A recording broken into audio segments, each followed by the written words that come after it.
Hello everyone, my name is Estella, and like my partner stated earlier, we disagree with our opponents that there should be harsher monetary punishments when it comes to immigration. So first we have to look at why people immigrate, and the reason why people immigrate is because they are fleeing from either poverty, violence. It's not just little like things that, oh, let me just move to another country just for moving. If these people are fleeing because they're poor, what's the point of putting harsher monetary punishment if they can't pay? This will just create a dent in our economy even more. And when they stated that the monetary punishments now are $50, and it's the same thing as when you get stopped by a cop, that is incorrect. According to the Pew Research, according to the conversation, the U.S. has the highest number of incarcerated non-citizens in the world, which means that anything they do is punishable up to 6 months in prison or both. And most of if immigrants do get stopped or they do something where the enforcement has to get involved, most of the time the punishment is deportation. It's not something as a petty fine. Our opponents also stated that immigration is rising, and according to Pew Research, there are 10.7 million unauthorized immigrants in the U.S. in 2016, representing 3.3% of the total U.S. population that year. The 2016 unauthorized immigrant total is a 13% decline from the peak of 12.2 million in 2007. So as we can see, immigration is declining. None of it is raising. And we also have to keep in mind that immigration is not a short-term issue that can be stopped by fines. A lot of politicians want to put this up front as a policy that they want to work on, but that's just politics and tactics to get easy votes in.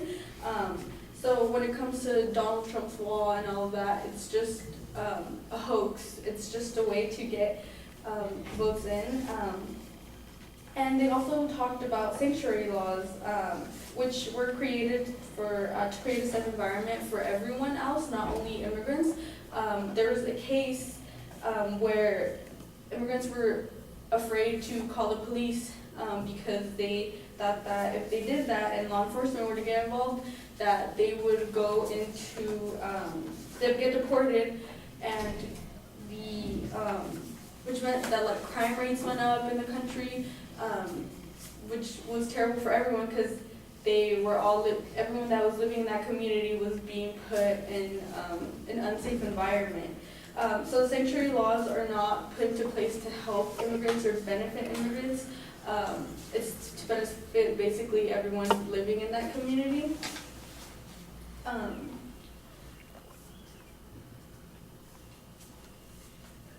CNBC said Leon Rodriguez, who directed U.S. Citizenship and Immigration Services at the Homeland Security Department during President Barack Obama's second term, said that the real issue encouraging immigration to the U.S. has to do with the conditions of the country people are fleeing, which brings me back to my first point again of the monetary punishment. People will immigrate if needed no matter what, despite any fine. So if, let's say, Mexico is going through a hard time, people will take the sacrifices to protect their family and to help their family be in a better place. And if that means to emigrate to the United States, then that's what they're going to take. So really, the point that they're making of creating a harsher monetary punishment really doesn't make sense when it comes to either our economy, neither does helping the issue of immigration. And then we also have to keep in consideration that how the United States compared to the world makes it so much harder for people to become legal residents. Estimated time range to get your residency is to 10 months to 19.5 months, and that's if you get lucky. There's a big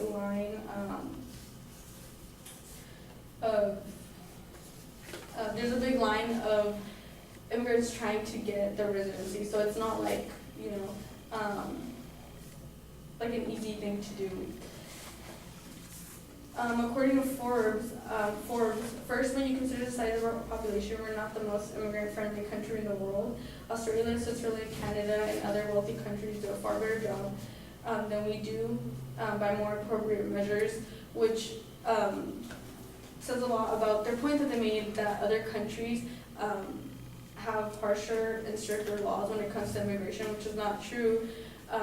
Canada, as we know, has adopted various programs, immigration and refugee programs, that have allowed many more people into the country, compared to the United States. Thank you.